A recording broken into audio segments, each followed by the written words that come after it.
ke parlimen kalau nak pindah. Memang itulah momentum yang kita lakukan sekarang. Kita memberikan kesedaran kepada rakyat, kepada orang Islam supaya menjadi satu current, menjadi satu gerakan untuk mendesak ahli-ahli parlimen kita untuk pergi ke parlimen untuk meminda apa yang ada sekarang ini untuk memperbaiki supaya orang Islam boleh melaksanakan agamanya berdasarkan kepada kadar 11 perlembagaan tanpa apa-apa sekatan. Mahkamah Persekutuan baru-baru ini ada dua badan perundangan di Persekutuan Malaysia, iaitu Dewan Undangan Negeri dan juga Dewan Parlimen.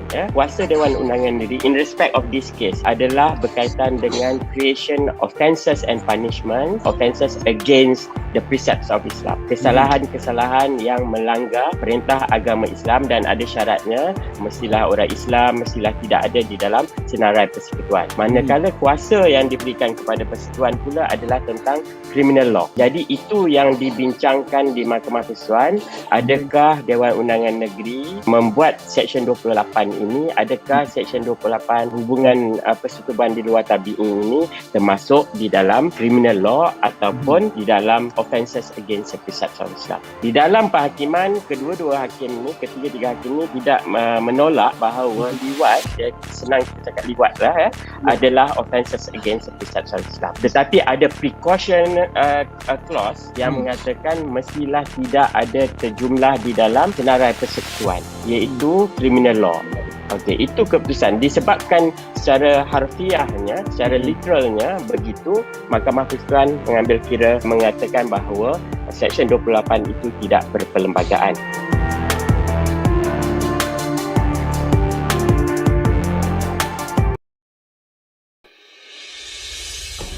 Selepas mengamati pelbagai bentuk bual bicara, kami dapati kebanyakannya tergantung dan tidak menyediakan satu pandangan balas yang muktamad ataupun tuntas. Namun kami yakin tak kesemua isu dapat kita tangani dan menyelesaikan suatu solusi yang nyata. Tetapi sekurang-kurangnya, kita harus berikan komitmen untuk terus mempunyai stamina menelaah sisi pandangan yang pelbagai tanpa kita perlu memihak secara partisan. Dan kerana itu kami menyediakan ruang Dialektika TV dengan menyediakan suatu bentuk bual bicara, prolog sebagai mukadimah, dialektika sebagai kemuncak dan epilog untuk kita menilai sisi pandangan yang pelbagai ini agar kita dapat melihat sesuatu isu itu secara rasional. Maka kami tawarkan kepada anda Dialektika TV, pentas yang turut mengajak anda berpartisipasi memberikan pandangan balas tentang advokasi dasar.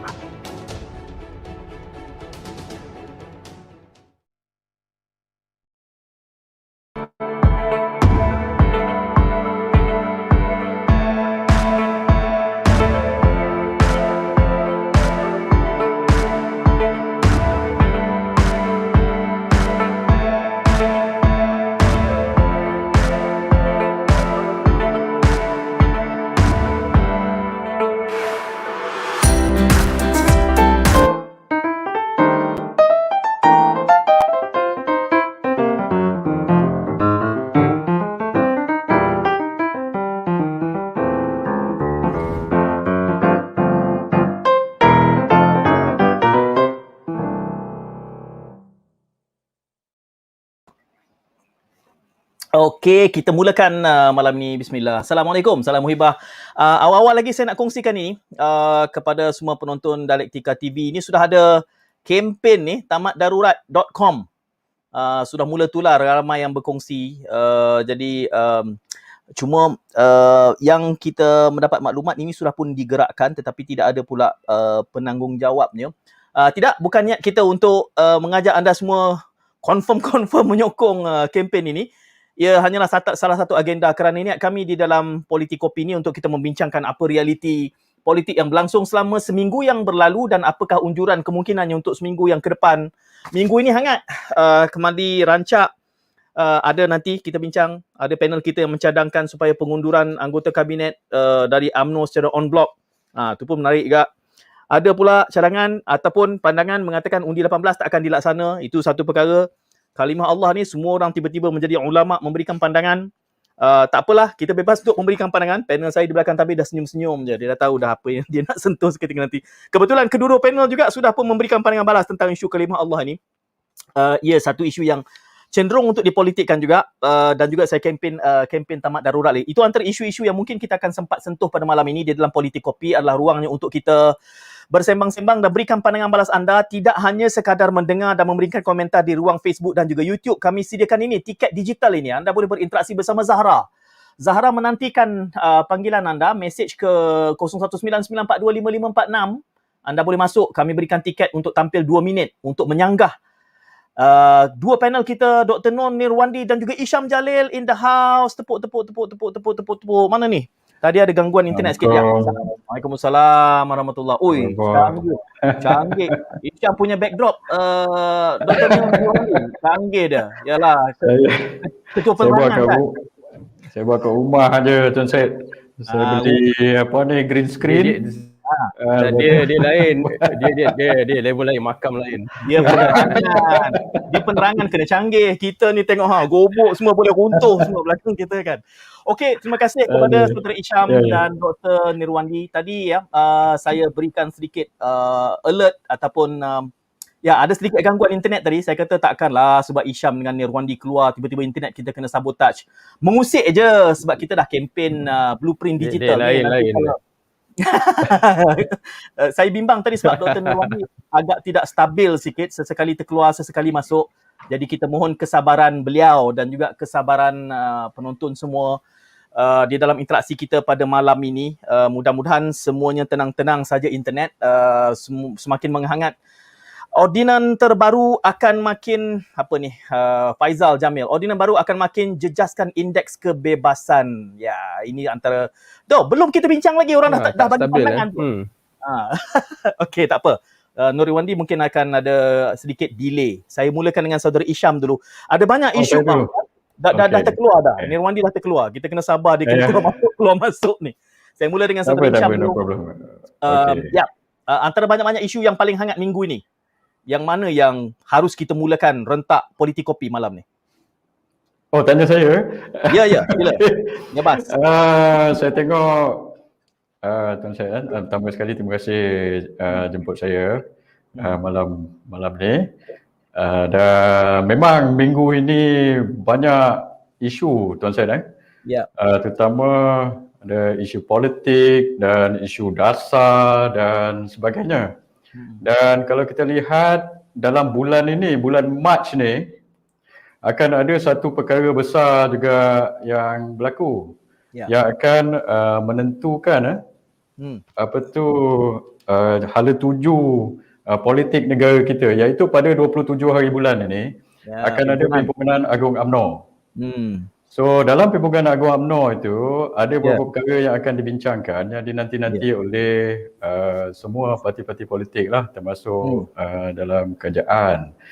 So bulan Mac ini saya panggil the Ides of March sebab biasanya dalam sejarah, kalau kita tengok dalam sejarah peperangan, bulan Mac ini banyak dilancarkan perang. So saya rasa ini pun akan berlaku kalau tak berlaku perang, tapi akan berlaku perubahan dalam dinamik politik di negara kita. So kalau kita nak bincang berkenaan dengan Perhimpunan Agung UMNO atau apa yang akan berlaku bulan Mac tu, bolehlah. Tengok dah ada orang buat komen dah dengan Pau ni. Boleh tulis. Dah ada pandangan-pandangan yang panas tentang Pau. Kita tinjau pula uji sedikit internet kita. Dr. Nirwandi, minggu ini saja apa yang menghangat agaknya dari kacamata penganalisa keselamatan dan politik tanah air? Bismillah. Tersangkut. Sangkut lagi. Kita cuba bagi sedikit masa, mungkin ada delay. Terima kasih. Saya mohon maaf atas isu gangguan teknikal pada malam ini. Saya cuba bertutur kata dengan lebih perlahan untuk stabilkan frekuensi percakapan dengan penerimaan semua. Jadi ini mungkin berlaku tanpa disengajakan. Jadi apa yang menarik kupasan sepanjang minggu ni sudah tentulah isu politik tanah air yang masih lagi terus dihangat diperkatakan. Isu yang tidak pernah padam daripada kancah politik tanah air. Kerana apabila darurat itu diumumkan, sudah tentu ahli parlimen tidak bersidang, tetapi masyarakat yang terbabit dengan politik sentiasa bersidang. Kan? Jadi banyak isu-isu yang diperkatakan, banyak isu-isu yang dipermainkan dalam konteks media sosial, dan sudah tentu setelah di awal minggu ia berkisar pada isu yang sama, kemudian ada isu berhubung dengan PAU dan diakhiri dengan dua isu yang amat penting pada minggu ini. Pada hari Jumaat ni, isu undi 18 dan isu ordinan berita tidak benar. Dan diselangi dengan satu isu yang telah lama menjadi perdebatan, isu kalimah Allah. Jadi cukup sensasi sebenarnya minggu ni, cukup banyak sebenarnya perkara-perkara yang berkaitan dengan isu sosial dan politik tanah air. Saya tahu Dr. Nirwandi akan ada sedikit delay, jadi apa yang saya tanyakan ini juga mungkin agak lewat sikit sampai ke pangkuan dia. Tetapi saya bertanya kepada kedua-dua panel. Saya mula dengan Dr. Nirwandi. Ada kempen tamat darurat ini. Dr. Nirwandi akan sign, kan dah, dia dah buffer dah. Saudara Hisham, adakah Saudara Hisham akan sign kempen tamat darurat ini? Sudah semestinya. Okey. Saya rasa antara orang yang awal mempersoalkan isu inilah dulu. Sebelum ordinan darurat itu dipersembahkan kepada Yang di-Pertuan Agong. So saya dah buat saya dah bawa isu ini. So saya ada tulis banyak artikel berkenaan dengan isu darurat ini dulu. Dan masa pertama kali mereka cadangkan darurat, so saya telah tulis artikel, saya tidak bersetuju dengan darurat ini. Dan lepas itu mereka cuba lagi, so kali kedua mereka telah berjaya untuk buat darurat. So sekarang ini kalau kita lihat sebab apa ada berlakunya gerakan untuk tamatkan darurat ini, sebab pertama kita nak buka parlimen. So orang sekarang tengah bersoal kenapa sektor ekonomi lain semuanya telah dibuka, kasino dah buka, sekolah dah buka, rumah urut dah buka dan semua tempat-tempat dah buka. So satu saja tempat yang belum buka ialah parlimen. So bila kita tanya menteri kita, menteri undang-undang, dia kata tidak boleh buka sebab orang tua-tua di parlimen itu. So pada saya ini tak masuk akal lah. So kalau katakan tempat lain orang tua boleh pergi, kenapa pula di parlimen orang tua ni tak boleh masuk? So alasan ini adalah satu alasan yang kebudakan. So nombor satu, kalau mereka nak buat kempen tamatkan darurat, mereka boleh buat kempen tamat darurat. Tapi saya punya prioriti dan saya rasa di Barisan Nasional pun bersetuju dengan saya. Prioriti pertama kita adalah untuk buka parlimen dulu. Darurat, kalau mereka nak teruskan darurat, mereka boleh teruskan darurat. Tapi parlimen perlu dibuka. Sebab kalau kita lihat sekarang ini, macam saya cakap tadi, semua benda dah buka tapi parlimen tak buka. Tapi masalahnya bagaimana? Masalahnya bila parlimen tak buka, kita tak boleh bincang banyak benda semak imbang Tuan Syed. Sekarang ni orang nak bincang macam mana pelan vaksinasi ni, apakah rancangan kerajaan. Kita tengok hari ini orang-orang hilang kerja. Data yang telah dikeluarkan 792,000 orang telah hilang kerja. Sebelum itu kita tengok data dalam setiap bulan ada 40-50 ribu orang tak ada kerja. Tapi semasa COVID 792,000. Apa kerajaan ini ingin buat dengan perkara ini? Dan ada juga isu-isu lain yang perlu dibincangkan di parlimen. Contohnya isu semak imbang. Isu dakwaan pemberian kontrak semasa darurat dibuat kepada menantu Perdana Menteri sendiri. Dakwaan ini perlu dijawab. Dan juga geran beratus juta kepada saudara mara yang dikatakan kepada saudara mara Menteri Kewangan, ini perlu dijawab di peringkat parlimen. Dan banyak hari ini kita ada isu kalimah Allah pula. So kalau parlimen tidak dibuka, dekat mana kita nak bincang perkara ini? Seolah-olah macam ahli parlimen ditutup mulut mereka, tidak boleh bincang, so tidak boleh semak imbang. So dia kata dia akan buka perkara ini, buka tamatkan darurat pada 1 hari bulan Ogos, dia kata. Tapi sekarang bulan Mac, kalau kita nak tunggu bulan Ogos, itu 5-6 bulan, setengah tahun kita nak tunggu. Negara kita tak boleh tunggu setengah tahun untuk buka parlimen. So ini yang saya kata, nombor satu kita kena buka parlimen dulu. Saya tak faham kenapa kerajaan tak nak buka parlimen. Sebenarnya saya boleh agak lah kenapa tapi pada alasan-alasan yang diberi oleh mereka itu tidak boleh kita terima. Kalau Tuan Syed tanya saya mengapa mereka tak nak buka parlimen, saya rasa mereka takut. Sebab perkara pertama yang mereka perlu buat apabila buka parlimen ialah membentangkan ordinan darurat tu dulu. So bila ordinan ini perlu dibentangkan. Dalam perlembagaan pun kata setiap ordinan darurat perlu dibentangkan di parlimen, dan dalam ordinan itu di perenggan terakhir pun dikata ordinan ini perlu dibentangkan di parlimen. So bila mereka buka, mereka kena bentang ordinan ini dan mereka kena undi. Dan bila mereka undi, ahli-ahli parlimen mengundi, so saya rasa kerajaan tidak yakin yang mereka boleh menang ordinan ini di parlimen. So bila mereka kalah, ini adalah proksi penolakan kepada kerajaan Tan Sri Muhyiddin, sebab itu mereka tidak buka. Dan satu lagi perkara yang saya nak cakap, di sini adalah percanggahan antara titah Sri Paduka Yang Bertuan Agong yang baru-baru ini dengan ordinan darurat yang dikeluarkan oleh Yang Mohd Perdana Menteri, Kerajaan Yang Bertuan Menteri. Dalam titah Tuan Agong, Yang Tuan Agong kata parlimen boleh dibuka dengan nasihat Yang Amat Berhormat Perdana Menteri. Tapi dalam ordinan itu disebut parlimen dan Dewan Undangan Negeri tidak boleh dibuka. So ada percanggahan di sini selepas ordinan itu dibuat, ada percanggahan. So sekarang ini ordinan itu sekarang telah bercanggah dengan titah Yang Tuan Agong. So sebab itu kita nak buka parlimen dulu, bentangkan parlimen ini dan pelbagai perkara yang kita perlu bentangkan di parlimen. Darurat ini perkara kedua. Tapi gerakan yang patut kita buat sekarang ialah untuk buka parlimen. Okey.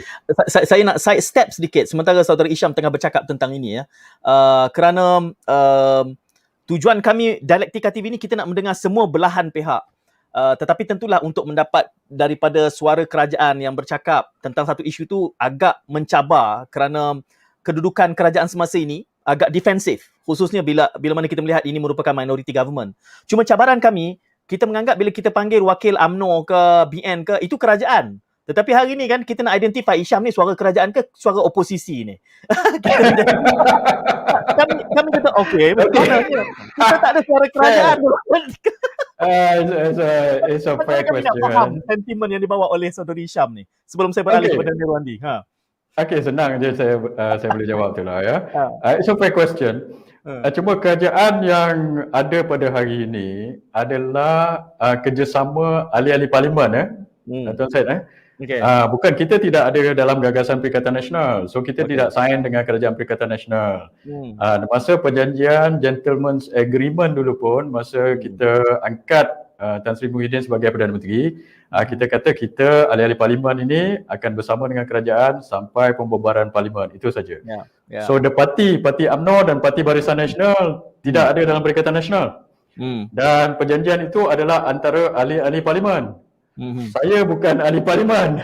So, saya tidak membuat perjanjian dengan mereka berada dengan kerajaan Perikatan Nasional. So yang ada dalam kerajaan sekarang ni yang bersetuju untuk berada dalam kerajaan Perikatan Nasional ini ada 41 orang ahli parlimen Barisan Nasional. Bukannya 3.8 juta akar ubi UMNO termasuk saya sendiri.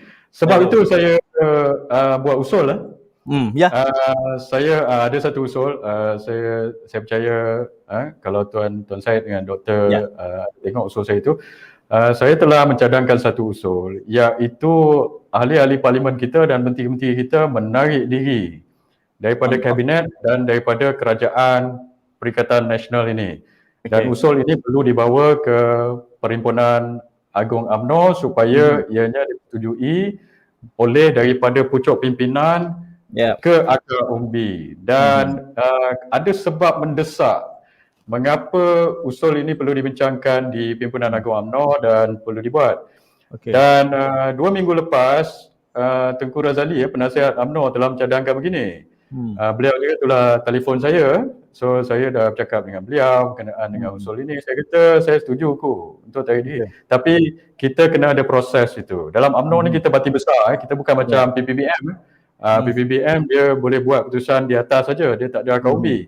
Tapi UMNO kita ada proses dia. So presiden pun tidak mahu instruct ahli-ahli parlimen ini sebab dia tidak mahu buat unilateral decision atau action. Dia akan menyebabkan masalah pada peringkat parti, boleh jadi pecah parti.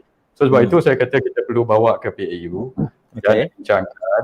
Dan kalau dipersetujui oleh majoriti perwakilan-perwakilan ataupun di Perhimpunan Agung UMNO untuk kita menaik diri. Kenapa kita perlu menaik diri? Sebab yang mendesaknya kita tak boleh tunggu macam saya cakap tadi. Kita tidak boleh tunggu selama 5-6 bulan mereka tak nak buka parlimen. Ada keadaan ekonomi teruk, keadaan COVID teruk, banyak sangat krisis.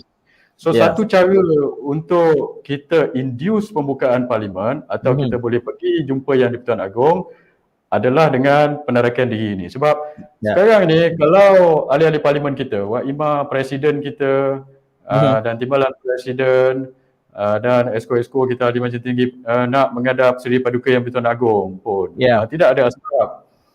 So Seri Paduka Baginda Yang di-Pertuan Agong akan tanya kita, awak nak menghadap Better buat apa? Awak masih dalam kajian Perikatan Nasional macam tuan saya cakap. Itulah. So tidak logik. So tapi kalau kita nak menghadap Seri Paduka Yang di-Pertuan Agong, kita kena tarik diri dulu. Maka bila kita tarik diri, kita ada 41 ahli parlimen yang menarik diri daripada kerajaan PN, maka jumlah yang menyokong Tan Sri Muhyiddin akan jatuh daripada 112 kepada 71. So itu adalah signal dan indikator yang jelas bahawa beliau tidak ada majoriti langsung dan ini menjadi asbab yang kuat untuk kita berjumpa Yang Tuan Agong untuk langkah seterusnya. Dia asalnya tadi tu soalan dia sebab nak melihat posisi standpoint tu, kerajaan ke opposition. So, bila kita kata rakyat kata apa? Pening lah sekarang ni, siapa yang nak bagi suara pada kerajaan? Posisi saya ialah saya fight untuk kepentingan rakyat dan negara lah. Mungkin kalau orang dengar itu orang kata klise, tapi setakat ini saya tengok mana yang kita rasa perkara yang betul kena buat lah untuk rakyat. Macam saya, kalau Tuan Syed tengok saya punya position dan saya punya posting, kalau saya rasa benda tak betul, saya tegur je. Tak kira lah orang tu Menteri UMNO pun saya tegur. Tapi nanti kalau jadi kalau masuk jadi anggota kabinet, nanti kekalkan sentimen itu. Itu ujian sebenar dia. Nanti kita akan ada soalan lanjut di situ. Mudah-mudahan Dr. Nur Nirwandi mula stabil. Nampak dah guna telefon ni, dah tak guna laptop. Lebih stabil barangkali. Kita cuba sedikit Dr. Nur Nirwandi saya rasa ini lebih stabil, Lebih stabil. Alhamdulillah. Okey, Dr. Nirwandi ada beberapa yang disebut oleh saudara Isham tadi tu, mungkin kita kena cermati ya.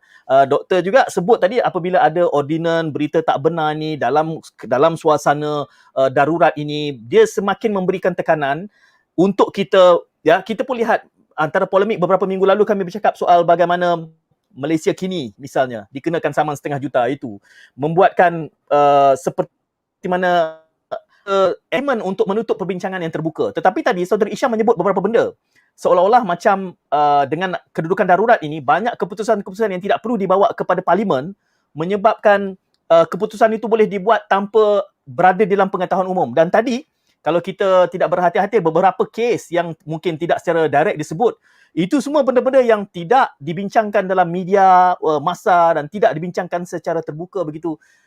Bagaimana nak kita melihat kedudukan ini dalam kepentingan negara dan demokrasi yang sihat? Kerana sudah ada gambaran bagaimana darurat ini menjadi alasan untuk melakukan beberapa kerancuan dan kepincangan di dalam sistem demokrasi kita yang ada ni. Apa pandangan awal, saudara? Awal semua ni sebab mungkin boleh kena jadi 2 jam, 3 jam nanti bila kita ulas satu-satu.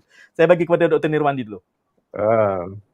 Okey, terima kasih. Tapi dulu minta maaf lah gangguan teknikal kan. Sebab biasalah dia ada masanya kan, dengan equipment yang terhad ni.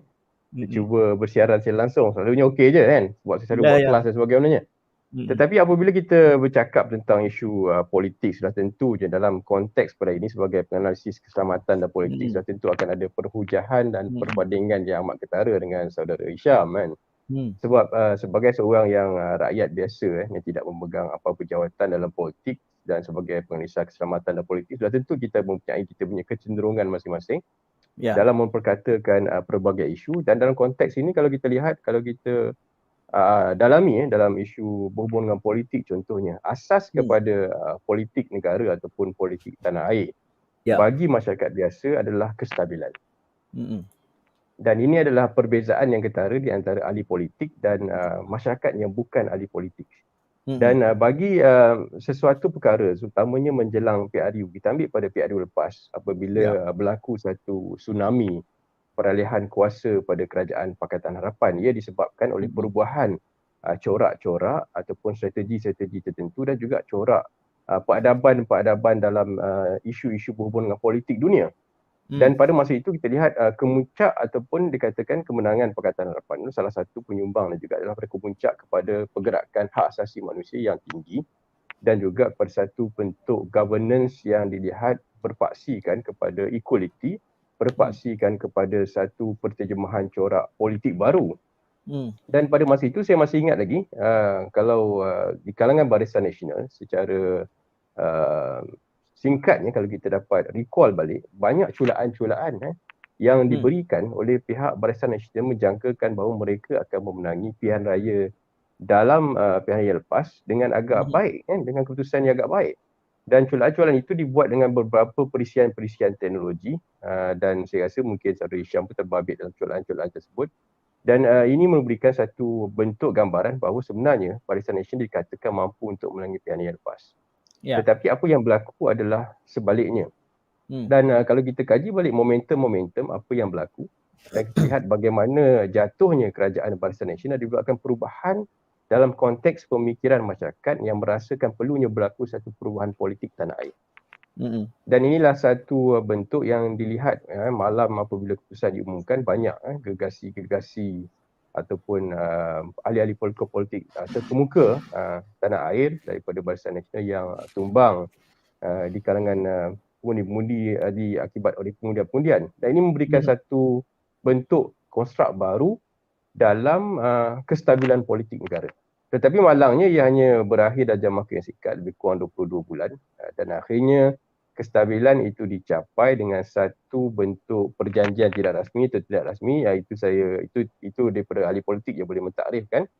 Dan dia memberikan satu gambaran bahawa negara berada dalam satu landasan politik landscape baru. Dan di sinilah bermulanya sebenarnya satu konflik dalam politik tanah air di antara kemahuan ataupun satu bentuk kolaborasi, coalition di antara ahli politik dan dengan apa yang dikendaki oleh rakyat. Tetapi malangnya pada ketika ni Said apa yang berlaku adalah permainan itu bukan lagi di gelanggang rakyat. Rakyat hanya menjadi pemerhati, rakyat hanya melihat catur-catur digerakkan tanpa mereka mempunyai kuasa untuk menggerakkan catur-catur tersebut. Dan akhirnya berlaku krisis-krisis politik yang saya rasa tidak pernah berhenti daripada pilihan raya lepas hingga pilihan raya yang akan datang, entah bila hujung tiba ini. Jadi pada penganalisis keselamatan dan politik seperti saya dan masyarakat di luar sana, apa yang penting, apa yang dimahukan oleh rakyat berbeza dengan ahli politik negara. Apa yang dimahukan berdasarkan pemantauan, berdasarkan pertanyaan daripada ground, mereka mahukan kestabilan. Dan satu perkara asas yang dilihat menjadi denominator kepada keseimbangan ini adalah di mana mereka mula melihat kepentingan di antara satu elemen dipanggil sebagai yang saya sebut adalah dominasi politik Melayu Islam. Yang dimulakan dengan Muafakat Nasional dan akhirnya juga dengan Perikatan Nasional, dan mereka seolah-olah mendapat bayangan secara rakyat. Ini bukan cerita ahli politik, ni cerita rakyat. So sebab saya bukan dalam kapasiti sebagai ahli politik, sebagai pemerhati dan penganalisa politik, mereka mahukan bayangan seolah-olahnya berlaku satu bentuk penyatuan yang tidak mempunyai satu garis batasan politik dalam bentuk penyatuan di antara tiga parti utama. PAS, UMNO dan sudah tentu dengan Bersatu. Dan ini akhirnya menimbulkan pergeseran-pergeseran dalaman yang kita sedia maklum pada ini, tetapi dalam konteks kestabilan, keseimbangan ini penting. Kenapa saya kata kalau saya boleh sentuh sikit sejarah, memang UMNO masih relevan. Itu memang tidak ada soal ataupun tolok gantinya. Relevannya UMNO penting kerana apabila berlakunya peristiwa Melayu Union, UMNO ditubuhkan untuk mengatasi isu permasalahan Melayu Union. Dan apabila 13 Mei berlaku, 69-74, Barisan Nasional berjaya membentuk satu solution dalam untuk membentuk satu elemen perpaduan dan seterusnya rukun negara terbentuk 1970 dan kita berada pada tahap tertentu sehinggalah Pakatan Harapan mengambil alih tampuk kepimpinan negara dan dilihat berlaku kepincangan apabila formula yang bukan didominasi oleh politik Melayu Islam cuba menjadi satu proses pergerakan politik negara. Dan inilah saya rasa asas kestabilan yang cuba yang dikendaki, dan akhirnya harapan itu adalah supaya berlaku penyatuan, berlaku satu elemen gabungan politik yang tidak mempunyai satu elemen-elemen peribadi, elemen-elemen tu. Dan saya ingat lagi kata-kata Tuan Syed yang amat popular semasa berbicara, kita suruh ahli politik berhenti politik macam suruh Messi berhenti main bola. Kan? Itu ada quotes yang saya ingat sampai hari ini, dan ini adalah satu realiti dan saya pun tidak minta mereka berhenti bermain politik, tetapi asas kepada kestabilan dan kehendak keselamatan pada ini adalah sudah tentu untuk melihat satu pergerakan politik yang stabil, satu bentuk hala tuju politik yang lebih baik, kerana apa yang dibimbangkan, Selalu Hisham kata kalau tarik 41 tinggal 70 lebih habis satu coalition. Dan jajaran baru coalition itu yang kita sebagai rakyat ataupun daripada dapatan daripada pemerhati penganalisa sebagai keselamatan dan politik mendapati bahawa apakah jaminan jajaran baru ini dapat memberikan satu impak, satu rasa relief, satu rasa selesa kepada masyarakat Melayu Islam khususnya dalam memastikan hala tuju politik negara masih bergerak dalam satu konstruk ataupun satu jajaran yang menguntungkan masyarakat Malaysia Islam, kerana kita tahu banyak isu-isu yang berlaku dalam tempoh 22 bulan itu. So kalau saya nak nak tanya dengan Dr. Boleh silakan. Sebelum kami nanti nak buat petikan juga. Jadi kalau boleh Dr. Nirwandi letakkan kamera tu betul-betul berada di tengah, sebab nanti bila kita buat petikan semula nanti tu takut sengit. Kamera centerkan kamera tu nanti. Jadi cantik sikit lah bila kita buat clipping pendek itu nanti. Cuma Dr. Nirwandi sebelum saya beralih semula kepada Isham, saya memahami semangat kerajaan Melayu Islam tu. Tetapi valid lagikah dalam realiti hari ini apabila momentum di dalam UMNO tu sendiri sudah, kalau lihat komen-komen penonton kita pun banyak yang menggesa, saya tak tahu sama ada Saitro atau tidak, tapi realitinya pun kepimpinan UMNO tu sendiri pun sudah mula menuntut bahawa ini ruangnya termasuk daripada kuli dengan jelas. Ini bukan lagi soal kempen-kempenan, tetapi valid lagikah hari ini kalau kita bercakap mengatakan kerajaan Perikatan Nasional ini mewakili kerajaan Melayu Islam seperti yang kita ingin sewaktu mana selepas langkah Sheraton dulu. Kerana kelihatannya naratif itu seperti sudah tidak boleh dipegang lagi. Itu satu. Bahagian yang kedua daripada soalan ini adalah kerana gambaran yang diberikan oleh saudara Isham tadi, terdapat isu-isu yang melibatkan soal kecekapan, integriti yang berlaku di dalam bayangan darurat ini yang tidak dapat diketengahkan, tidak dapat didebatkan disebabkan oleh tiadanya parlimen yang berlangsung. Jadi tidakkah kalau kita mengatakan bahawa kerajaan Melayu Islam itu harus pastinya integriti, ketulusan dan nilai-nilai norma tinggi, bagaimana kita nak menyantuni semangat sewaktu selepas langkah Sheraton dengan realiti baru yang sedang disebut dan polemikkan? Saya bagi ruang pada Dr. Nirwandi dulu.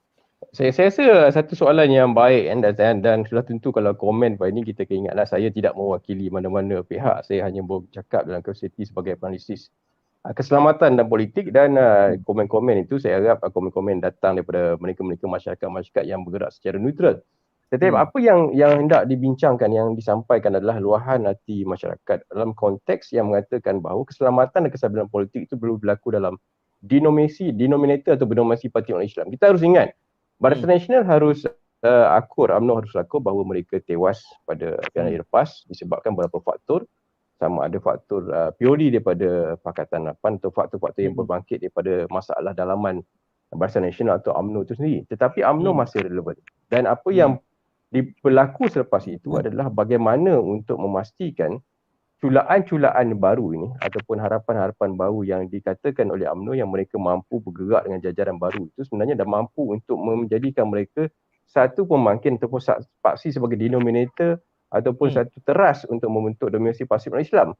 Kerana kalau ini gagal, ini akan melihatkan satu bentuk kegagalan yang sukar untuk diperbetulkan masa depan, dan kita tidak mahu PRU 15 hingga 16 peristiwa sama berulang dalam konteks kestabilan politik yang tidak menentu. Jadi pada asasnya kerana ramai yang mempertikaikan yang mengatakan bahawa kenapa UMNO ataupun Barisan Nasional amat yakin mereka boleh memenangi pilihan raya semula kerana kegagalan Pakatan Harapan memerintah selama 22 bulan itu bukanlah satu jaminan bahawa sebenarnya Barisan Nasional boleh memenangi pilihan raya just dengan begitu mudah. Kerana ia memerlukan faktor-faktor timbal balik, faktor-faktor timbang tara dan dapatan-dapatan daripada awam, dapatan-dapatan daripada bersembang, kita bercakap dengan masyarakat khususnya kalangan golongan masyarakat Melayu Islam. Kerana kenapa saya sering ingin menekankan faktor Melayu Islam, faktor dominasi Islam? Kerana ini adalah formula yang telah berjaya pada 1946, 1974 dan formula ini juga yang berjaya menyatukan negara selepas kejatuhan Pakatan Harapan. Jadi untuk menjawab soalan Syed tadi, saya rasa timbal balik ini betul, dan timbal balik sebenarnya apa yang Bersatu perlukan adalah UMNO dan apa yang UMNO perlukan adalah Bersatu. Kerana timbal balik ini penting. Kerana untuk memberikan jaminan kepada masyarakat bahawa Barisan Nasional bergerak ke arah satu perkara yang baru dan UMNO juga melakukan perubahan, mereka memerlukan satu branding ataupun satu bentuk, kalau kita bentuk dalam bentuk gerak saraf, satu gerak saraf yang menunjukkan bahawa berlaku perubahan. Dan perubahan itu adalah satu bentuk di mana sistem sokongan itu, parti sokongan itu adalah bersatu. Dan PAS memang sentiasa akan bersama dengan UMNO. Itu tidak ada, saya rasa tidak ada titik tolaknya dalam perkara sekarang. Jadi inilah masanya untuk melihat sama ada kesanggupan UMNO untuk bersama dengan Bersatu. Dan saya tahu Bersatu ni pun ada dia punya pelbagai isu-isu yang dibangkitkan. Mereka tidak hormat pada UMNO, mereka juga tidak mampu untuk memberikan apa yang UMNO nak. Tapi di sinilah saya rasa yang dimahukan adalah bagaimana keseimbangan ini penting, kerana secara mudah equation itu tidak berlaku seperti itu, Syed. Apabila PH ditolak, tidak mungkin Barisan Nasional boleh menang macam itu sahaja. Jadi inilah yang menurutkan saya rasa kalau dikatakan culaan itu ada, culaan itu harus dijadikan dengan beberapa kaedah supaya dominasi politik Melayu Islam itu bergerak dalam keadaan yang seimbang. Jadi ini adalah di mana faktor itu penting. Kenapa UMNO perlu kekal sekurang-kurangnya bersama dengan Perikatan Nasional, sekurang-kurangnya bersama dengan parti-parti Melayu Islam untuk mewujudkan bahawa permunian itu sedang berlaku, satu proses rekonsiliasi itu sedang berlaku untuk memastikan bahawa UMNO yang diterjemahkan, Barisan Nasional yang diterjemahkan untuk menghadapi pilihan raya ada satu bentuk penyatuan, satu bentuk dominasi politik Melayu Islam yang berteraskan kepercayaan dan menaikkan integriti UMNO itu. Dan balik pada soalan kedua, adakah faktor-faktor integriti yang memainkan peranan penting dalam proses politik negara? Sudah tentu. Dan ramai yang pernah bertanya pada saya dalam satu proses pertanyaan yang agak padat, kenapa kita tidak ikut sebagai negara lain yang mementingkan merit dalam penyatuan bangsa Malaysia, yang mementingkan merit dalam bentuk politik negara? Jawapannya amat mudah. Merit itu hanya akan datang, merit itu hanya perlu datang setelah semua parti dalam negara, khususnya mereka yang bukan parti-parti bukan Melayu Islam, memahami apakah kandungan Perlembagaan Persekutuan dan Rukun Negara yang sebenar. Kerana setelah itu boleh, merit itu boleh diberikan. Maknanya tidak perlu lagi parti-parti yang berteraskan Melayu Islam, parti-parti dalam masa, tetapi selagi konsensus itu belum dapat capai, selagi merit itu belum dapat capai, dan ini harus dipastikan dicapai dengan pelbagai kaedah. Jadi sebelum itu, fungsi parti politik Melayu Islam untuk bersatu adalah amat penting. Dan yang baru kita ingat, setelah dalam Pilihan Raya Negeri Sabah, saya merupakan orang yang terbabit untuk menilai ataupun memberikan ulasan semasa keputusan Pilihan Sabah, dan kita lihat secara amnya masyarakat bukan Islam ataupun khususnya masyarakat bukan Melayu menyokong parti-parti tertentu. Jadi kenapa perlunya berlakunya satu percaturan di kalangan parti politik Melayu Islam untuk membentuk satu bentuk jajaran yang tidak stabil? Kerana sesungguhnya dalam konteks peradaban politik, dalam satu bentuk grand coalition, walaupun kita tidak mahu perkara ini berlaku, faktor parti yang berteraskan religion dan bangsa itu, khusus dalam negara yang agak dinamik macam kita, masih lagi penting. So ini adalah satu proses yang saya rasa yang perlu dipahami oleh masyarakat, dan di sudut politik tentu mereka mempunyai pandangan sendiri, tapi kalau berlaku di kalangan masyarakat, apa yang mereka mahu, mereka mungkin tahu apa yang berlaku dalam takbir politik, tetapi inilah perkara asas yang perlu diperbincangkan, yang diperhalusi, kerana kita tidak mahu apabila tidak berlaku satu penyatuan dalam politik Melayu Islam, dalam satu parti Melayu. Dan kena ingat, undi maksimum telah dicapai oleh golongan-golongan parti-parti yang bukan Melayu di tempat-tempat tertentu. Tetapi undi-undi yang menjadi permasalahan, yang menjadi menentukan hala tuju politik negara sebenarnya adalah undi Melayu itu sendiri pada pilihan raya akan datang. Dan ini belum masuk lagi 18 kan Ustaz, kalau masuk 18 panjang cerita ni. Belum lagi. So kita tarik kalimah kita Ustaz ni. Kalimah Allah belum. Belum. Tapi tak apa, saya yakin saya kenyataan yang Dr. Nirwandi sebut tu, saya yakin Ketua Penerangan BN Selangor dia nak menjawab. Tapi saya lihat ni perdebatan secara dalam talian ni hangat. Jadi saya nak mengajak, saya boleh berikan tiket 2 minit. Siapa saja yang berdebat di luar situ, nak masuk studio 2 minit. Ini tiketnya yang ingin saya kongsikan dengan anda, 0199425546. Hubungi Zahra dan dapatkan tiket 2 minit. Anda boleh masuk, boleh menyanggah, bersetuju tak bersetuju. Oh, saya nak sokong, siapa? Sila. Kita boleh. Tapi kita berikan ruang hanya 2 minit saja. Saudari Syam, naratif yang dibawa oleh Dr. Nirwandi tadi, soal keutamaannya adalah untuk terus berpakat dengan PPBM. Walaupun ada ketidakpersetujuan apapun, kerana itu yang gambarannya rakyat nak itu. Apa yang elit politik nak lain, apa yang rakyat nak lain. Kalau saya boleh mudahkan apa yang Dr. Nirwandi sebutlah. Sila Syam. Okey, secara ringkasnya begini ya. Saya ingin cakap berdasarkan the practitioner of politik lah.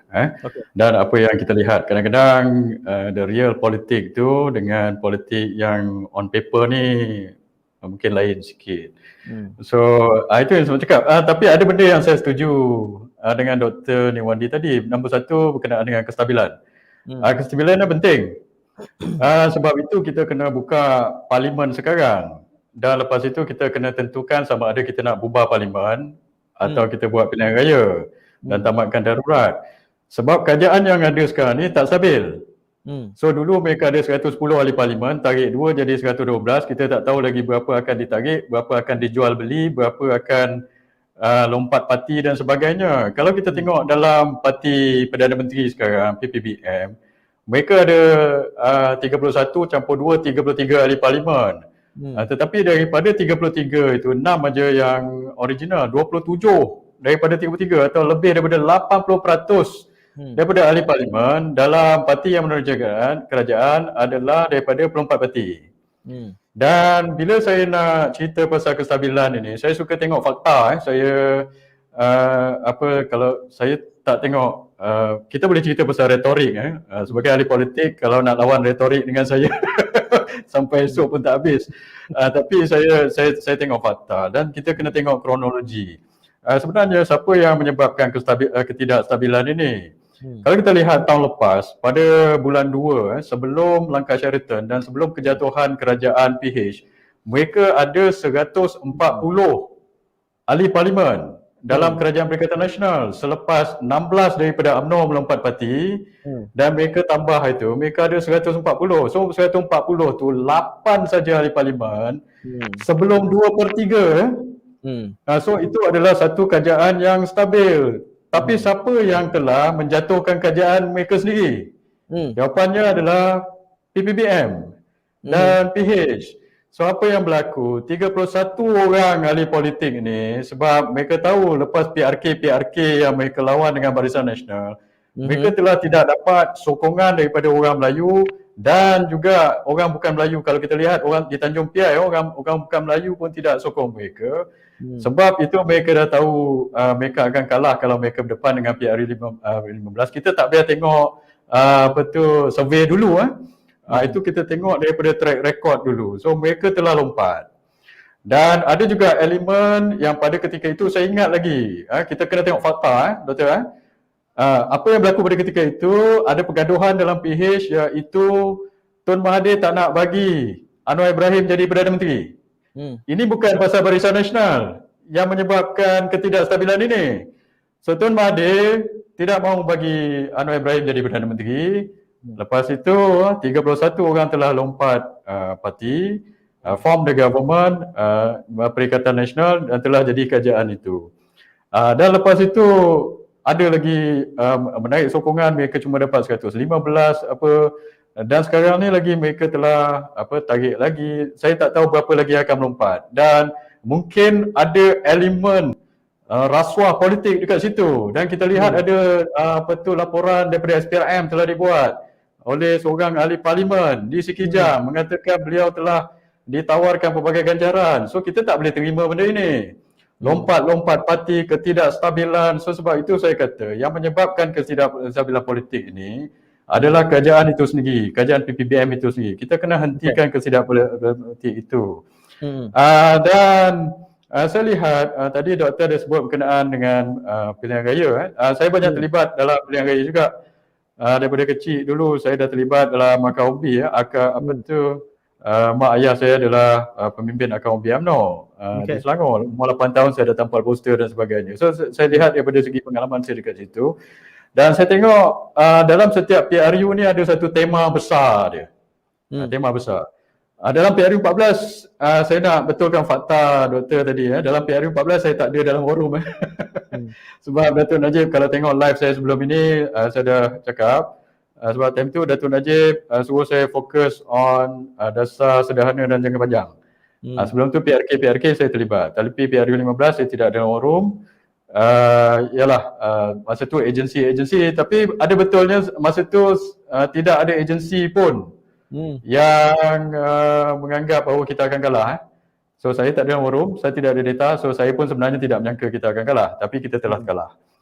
Tetapi pada ketika itu PRU 14, tema besarnya adalah untuk menjatuhkan kerajaan Barisan Nasional. Kita tengok Tun Mahathir dengan PH, dengan DAP ingin jatuhkan BN, terutamanya ingin menjatuhkan Datuk Najib lah. Dengan pelbagai-bagai kempen yang telah ada. Itu tema besar, jatuhkan Datuk Najib, jatuhkan kerajaan Barisan Nasional. PRU 13 temanya adalah tsunami Cina, penolakan kaum Cina ke atas Barisan Nasional. Tahun 99 selepas Dr. Mahathir bergaduh dengan Anwar Ibrahim, tahun 97-98 temanya adalah penolakan orang Melayu ke atas Dr. Mahathir. Sebab itu Dr. Mahathir kena letak jawatan selepas itu. Dan Barisan Nasional menang tahun 1999 sebab undi Cina, bukan pasal undi Melayu. Kalau mengikut undi Melayu, maka Barisan Nasional telah kalah pada ketika itu. So persoalannya sekarang, kalau kita pergi PRU 15, apakah tema besar?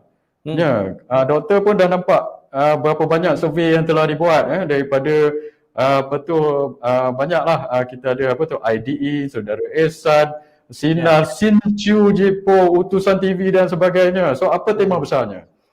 Tema besar, ini survey-survey ini telah menunjukkan tema besarnya adalah penolakan rakyat kepada kerajaan pengkhianat dan pelompat parti.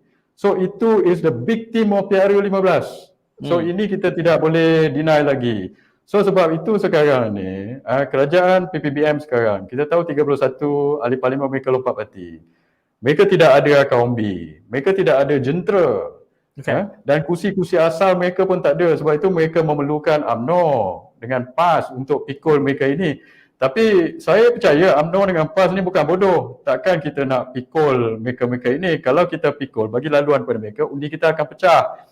Dan memang kita boleh bawa katakan ramai orang kata retorik penyatuan Melayu lah dan sebagainya. Ini hanyalah retorik. Saya dah cakap benda ini, penyatuan Melayu ini yang dibawa oleh PPBM ini hanyalah retorik. Sebelum Dr. Mahathir cakap dan bukan saya seorang yang cakap, Dr. Mahathir pun, Tun Mahathir pun, pengasas PPBM, bulan lepas cakap penyatuan Melayu ini hanyalah retorik yang dibawa oleh PPBM. Kenapa? Kalau kita tengok, orang yang dalam PPBM sekarang, mereka bukannya serius untuk penyatuan Melayu. Sebahagian besar daripada PPBM itu ahli-ahli parlimennya daripada PKR. Dan ahli-ahli parlimen ini juga yang dulu masa dia menteri jadi PH yang telah mencadangkan ICET dan statut Rom. Ini ahli-ahli parlimen dalam PPBM sekarang. So mereka ini berada dalam PPBM dan alih-alih mereka kata mereka ingin penyatuan Melayu dan macam doktor kata tadi tiba-tiba ingin kerajaan Melayu Islam dan sebagainya. So nombor satu, rakyat tidak bodoh dengan retorik begini. Nombor dua ialah saya telah bagi solution pada mereka. Mereka ini parti serpihan, parti kecil, tidak ada akar umbi. Takkan yang besar, dulu mereka panggil Presiden UMNO, Datuk Zahid berjumpa dengan Dr. Mahathir suruh bubar UMNO. Ini tidak logik. Takkanlah UMNO yang ada lebih 3 juta ahli nak bubarkan and then masuk parti serpihan seperti PPBM. Kalau kita bubarkan parti kita punya akar umbi tidak akan masuk bersatu, akan jadi bertempiaran dan akan pecah lagi parti. Dan parti-parti lain Melayu akan tertubuh dan akan jadi lagi pemecahan parti-parti orang-orang Melayu. Tak logik. So sebab tu solution saya ialah parti-parti serpihan ini perlu dibubar. Saya dah bagi solution ni tahun lepas. Saya kata tidak boleh ada banyak parti Melayu. Saya kata bersatu kena bubar. Mereka tak ada akal umbik. Muda kena bubar, pejuang kena bubar dan masuk semula dalam UMNO. Dan saya kata kalau mereka tidak mahu masuk UMNO, mereka boleh masuk PAS. Kalau dengan ini mereka setuju, maka barulah kita ada penyatuan Melayu itu, kita boleh pergi pilihan raya. Tetapi mungkin pasal ego mereka ke apa, mereka tidak mahu bubar parti mereka. So bila mereka tidak mahu bubar parti mereka tidak mahu masuk balik UMNO ataupun PAS. Ini yang telah berlaku. Bila kita pergi pilihan raya, kalau mereka expect untuk UMNO dan PAS memberi kursi kepada mereka, saya tak rasa ini akan berlaku. Dan saya juga dah cakap sebelum ini, kalau kita tengok on paper, kalau ada even some profesor yang telah membuat kajian, dia kata campur undi bersatu, campur undi PAS, campur undi UMNO, kita boleh menang sampai 162 kursi. Ini mengarut, saya kata, sebab ini kalau mana profesor ni dapat PhD? Saya nak tanya. Saya dulu dalam kerajaan 20 tahun, dalam kerajaan dan GLC. Saya bersara pun di JPM sebagai pengarah jurusan di JPM. Sebelum buat keputusan, saya nak tengok data dan saya pernah bekerjasama dengan SPR juga. So sebelum kita buat keputusan, kita kena tengok data itu. PPBM ini, undi dia dulu lebih daripada 60% undi mereka datang daripada orang bukan Melayu. Even Tan Sri Muhyiddin menang di Pagoh dapat 23,000 undi, 13,000 undi itu datang daripada China dan India. So kali ni beliau bertanding di Pagoh, 13,000 ini besar kemungkinan takkan undi beliau lagi. So sebab itu bila kita ingin membuat pengiraan sama ada kalau ini campur undi ini, dapat undi ini, penyatuan Melayu dapat 162 kursi, menang 23. Saya kata ini mengarut. Dan sebab itu saya kata, nombor satu, dulu even puak-puak yang mesra PPBM ni, Tan Sri Anwar Musa, dia appear dalam wacana Sinar. Dia kata UMNO perlu bekerjasama dengan PPBM. Kalau tidak, UMNO tak boleh menang, dia kata. Dia tanya, bolehkah UMNO menang tanpa PPBM? Saya kata, jangan patah semangat. Sebab soalan yang sebetulnya perlu ditanya ialah bukan adakah UMNO boleh menang tanpa PPBM. Sebab UMNO ada kaundi, ada jentera, ada penyokong kuat kita. Soalannya ialah adakah PPBM boleh menang tanpa UMNO? Dan kalau kita disuruh atau dipaksa bagi laluan kepada PPBM, maka ikut sejarah kalau kita kaji, bila every time kita bagi laluan kepada sesuatu parti dan undi kita akan pecah. Kita dulu kata di Pagoh 16 undi kita dulu mengundi Barisan Nasional. Tapi kalau kita disuruh untuk bagi laluan kepada Tan Sri Muhyiddin, kita tak akan dapat 16,000 undi ni, tak akan dapat pada dia semua. Akan pecah. Macam juga kita bagi. So bila undi ni pecah, kebarangkalian besar yang akan menang adalah PH dan DAP. Kita dah buat kira-kira ni semua. So, sebab itu saya kata, bila saya tunjuk data saya dalam live saya, bila kita tengok perkara ini, so kita tidak mahu perkara ini berlaku. So dulu PPBM, saya nak cerita sikit pasal PPBM ini, sebab saya bukan dalam Perikatan Nasional. So saya cakap benda fakta lah. Saya tak peduli. So dulu masa PRU 14 yang telah menyebabkan PH dan DAP berkuasa dalam negara ini, yang telah menjatuhkan Kerajaan Melayu Islam dulu adalah PPBM. Bila mereka keluar daripada UMNO bekerjasama dengan DAP dan PH, maka Kerajaan Barisan Nasional telah jatuh. DAP telah berkuasa selama 22 bulan. Lepas tu bila kita nak buat penyatuan Melayu, dah elok dah dalam Muafakat Nasional dulu. Siapa yang pecahkan Muafakat Nasional? PPBM juga. So sebab itu 2 kali kita dah kena dengan mereka ini. So saya tak percaya, saya tak rasa akal umbi UMNO akan menerima mereka ini atau percaya kepada retorik mereka ini. Orang putih kata fool me once, shame on you, fool me twice, shame on me. If you fool me 3 times, saya tak tahu apa kata dia. Okey, terima kasih. Okey. Ada banyak komen yang dibawakan di Facebook dan juga di YouTube. Cumanya oleh kerana ini politikopi, kita tidak ada satu tema khas, ya. Cuma kita ingin melihat apa insiden yang berlaku seminggu dan apa yang bakal berlaku menjelang ke depan. Kita sudah menyentuh tentang bukan kemungkinan 27 Mac memang adalah Perhimpunan Agung UMNO-nya, PAU, dan pada ketika itu saudara Isham sudah pun mencadangkan supaya usul on block semua anggota kabinet UMNO keluar.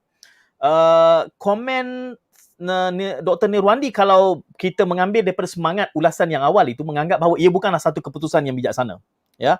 Tetapi bercakap soal real politik dan juga pragmatism, kelihatan sokongannya, sentimennya buat masa ini adalah untuk tidak bersama PPBM. Tetapi sebenarnya optionnya bukanlah soal either or, kerana dinamismnya banyak. Termasuk juga kata-kata PKR boleh juga berpakat dengan UMNO. Jadi soal jajaran politik baru itu sebenarnya option yang terlalu kaya, dan saya tak tahu, takut nanti PPBM pun dilute dan betul-betul masuk ke dalam UMNO. Jadi ini soal tactical movement yang boleh saja beralih arah disebabkan oleh hanya 1-2 pimpinan yang membuat keputusan, bukan hanya semata-mata soal UMNO, mungkin juga daripada belahan-belahan yang lain. Apa komen saudara Nirwandi melihat kepada dinamism dan juga option yang terlalu banyak sekarang ni?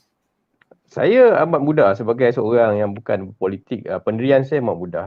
Mereka, masyarakat di luar sana ataupun dari segi penalisis politik sematan, kita mahukan perdamaian, kita mahukan penyatuan politik Melayu Islam itu berlaku dalam patut ketika ini.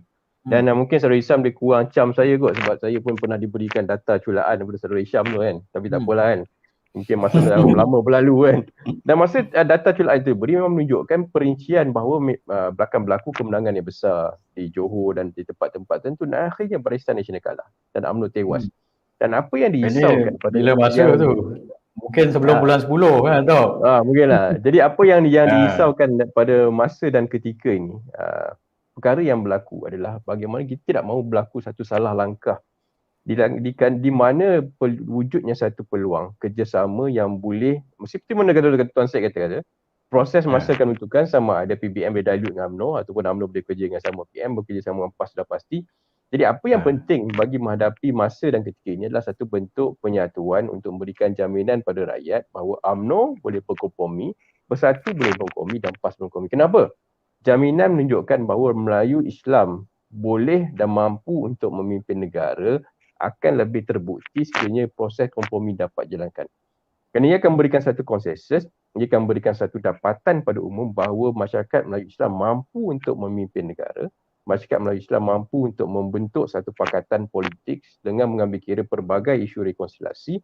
Dan memang benda ni amat mudah dikatakan, dan saya tidak mengatakan ini salah UMNO 100%, dan kita tahu dalam politik pelbagai isu dan pelbagai permasalahan di antara PAS dan UMNO dulu, di antara PBM dan UMNO sekarang. Dan kita menjangkakan akan banyak lagi kewujudan parti-parti yang juga akan mula memainkan peranan dan mulakan memberikan MC. Khususnya apabila kita isu tentang isu 18 nanti.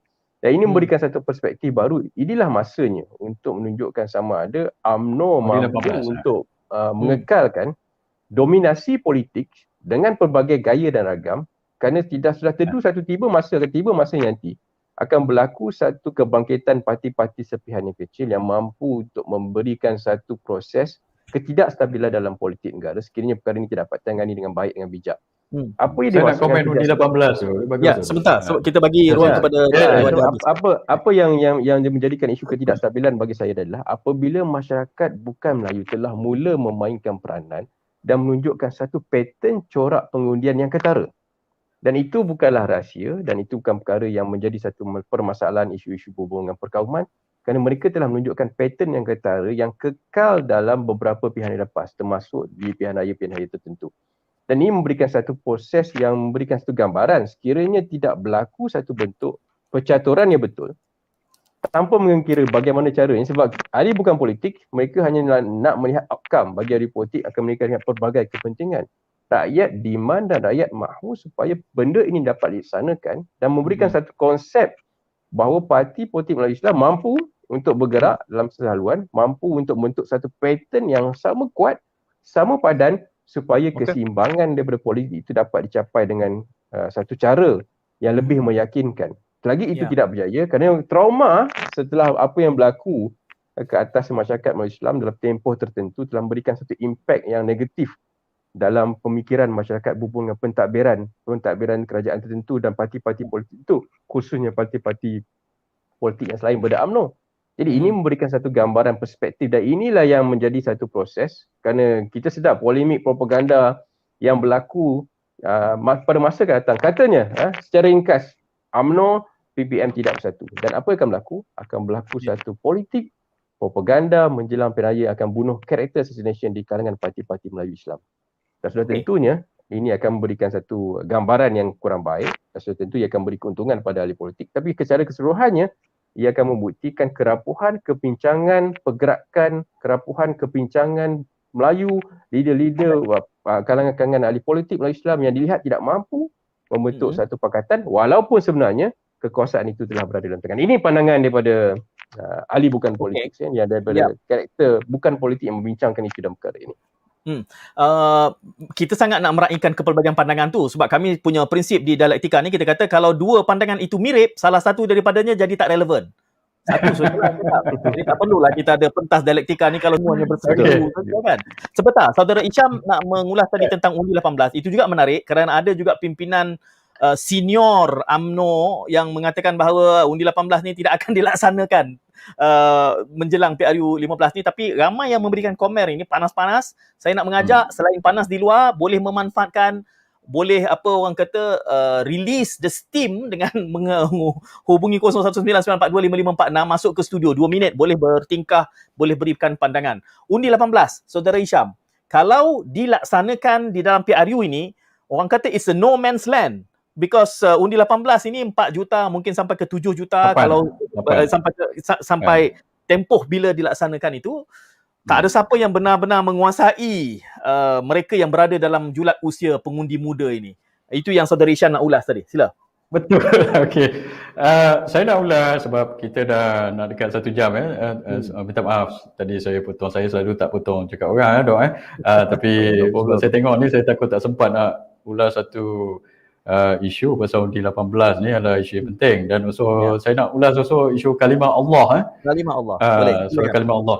So undi 18 ni begini, masa sebelum PRU 14 saya dah kata saya appear dalam Astro Awani. Saya tak sure masa Tuan Syed ada ke tidak di situ.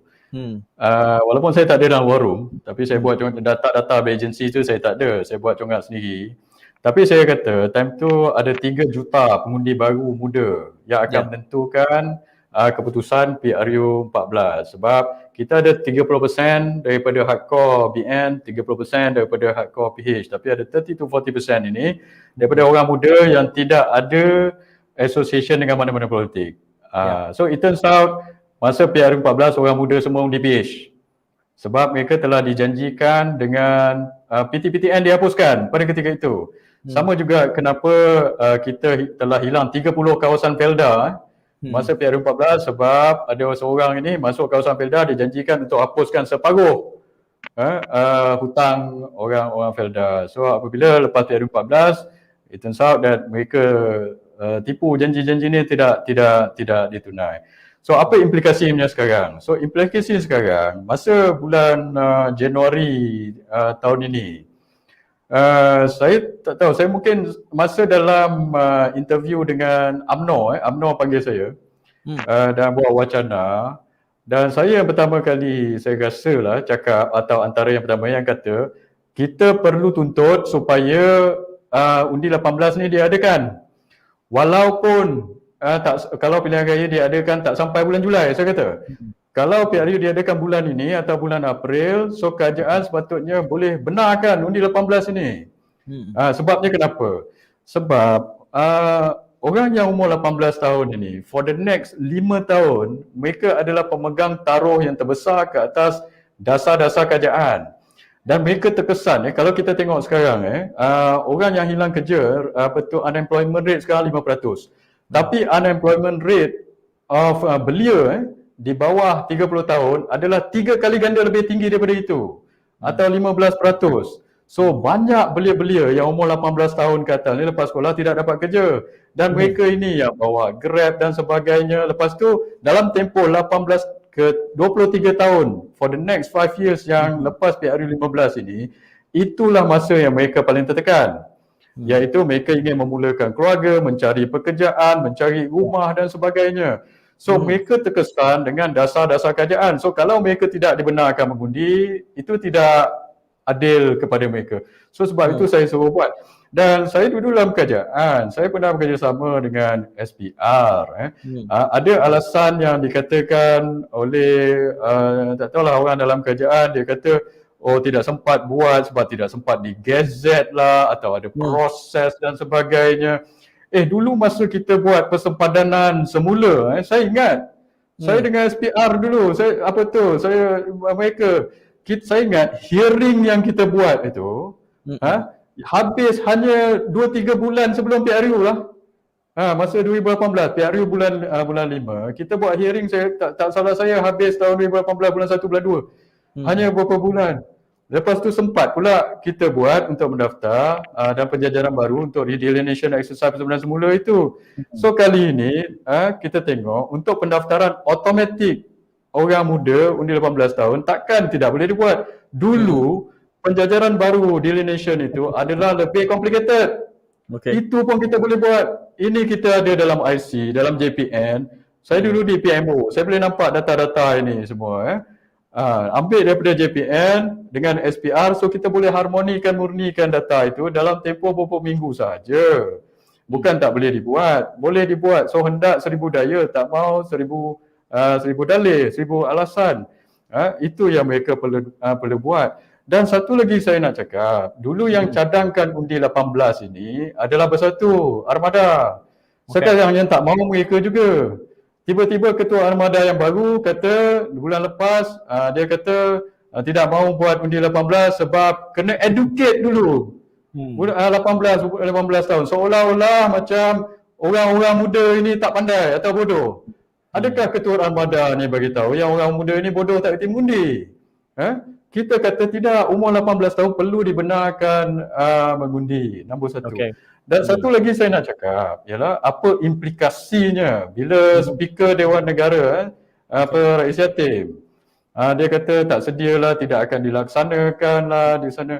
Saya nak cakap Tan Sri Rais tahu ke implikasi ini sebab 8 juta pengundi-pengundi baru 18 tahun ini adalah kebanyakannya adalah pengundi-pengundi muda Melayu. Daripada 7-8 juta pengundi muda 18 tahun ini, 6 juta adalah orang Melayu. So mereka kata macam Prof kata tadi, dia kata kerajaan ini nak sibuk nak kata apa tu jajaran kerajaan Melayu Islam lah nak kasih ini, tapi 6 juta orang Melayu dia tak bagi mengundi. Sebab tidak mahu kenalkan 18.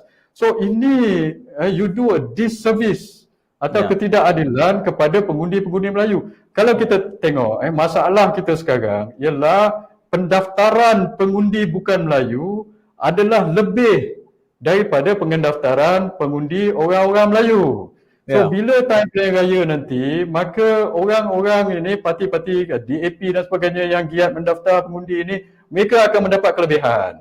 So sebab itu kita kena pushkan, kalau betul lah PPBM ni Perikatan Nasional serius ingin menegakkan kerajaan orang Melayu dan sebagainya, mereka perlu benarkan undi ini supaya 6 juta orang-orang muda Melayu ni boleh mengundi. Kalau tidak, seolah-olah mereka tak nak bagi orang-orang muda Melayu ni untuk mengundi. Yang kita ketinggalan daripada pendaftaran. Tapi orang yang bukan Melayu daripada DAP dan sebagainya telah didaftarkan. So sebab itu saya kata ini adalah tidak masuk akal. Dan perkara ini kita akan fight. Sebab itu kita kena buka parlimen secepat mungkin. Kita kena bincang pasal undi 18 ini. Kalimah Allah tadi tak selesai lagi. Kita belum sentuh kita. Okey, saya minta dua minit lah nak sebut pasal kalimah Allah ini. Saya tak setuju dengan keputusan mahkamah tersebut. Saya dah cakap dalam live saya sebab saya kata keputusan ini adalah slippery slope. Ataupun kita keputusan di lurah yang licin sebab implikasinya adalah besar di antara yang melibatkan kerumunan kaum. Prof adalah pakar keselamatan dan ketenteraan awam. Mungkin Prof boleh komen pasal ini. So saya tak mau komen daripada sudut agama sebab banyak mufti, banyak ustaz telah komen. Saya nak komen daripada sudut dasar awam. Saya pun dulu kerja dalam kerajaan dan saya ada sarjana dasar awam. So nak komen daripada segi situ. Dan saya lihat saya ada ramai juga kawan orang Kristian. Mungkin penganut-penganut Kristian, mereka mungkin tak kisah kalau tidak dimasukkan perkataan kalimah Allah tu dalam Bible mereka. Sebab even Pope pun di Vatican City tak suruh masuk perkataan Allah dalam Bible, dalam kitab Injil. So mereka selama ini pakai perkataan Jesus, pakai perkataan God dalam Bible, itu tidak menjadi masalah kepada mereka. Tapi perkara apabila kalimah Allah ini digunakan dalam kitab Injil, bukan kitab Injil, Bible yang diterjemah dalam bahasa Melayu, ini mendatangkan kegusaran atau amat sensitif kepada orang-orang Islam, terutama orang-orang di Islam di Malaysia ini. Dan perkara ini adalah actually lebih sensitif daripada isu ICED.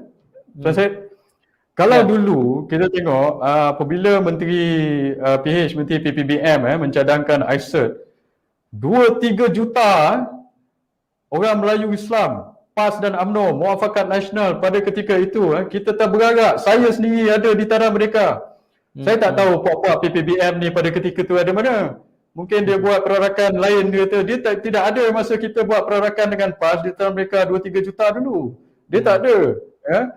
So masa itu 2-3 juta orang ini. Tapi kalau isu kalimah Allah ini berterusan, sensitiviti dia akan memuncak. Saya tak tahu apa yang, sebab itu ia akan menggugat keharmonian.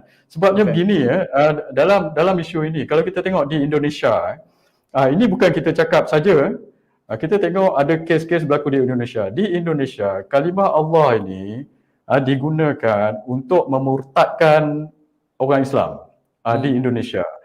So ada satu anggaran Tuan Syed, di Indonesia, anggarannya setiap tahun 500,000 ke 2 juta umat Islam di Indonesia telah dimurtadkan masuk Kristian di Indonesia. 500,000 tu ada satu anggaran dan 2 juta itu adalah anggaran seorang anggota Majlis Ulama Indonesia.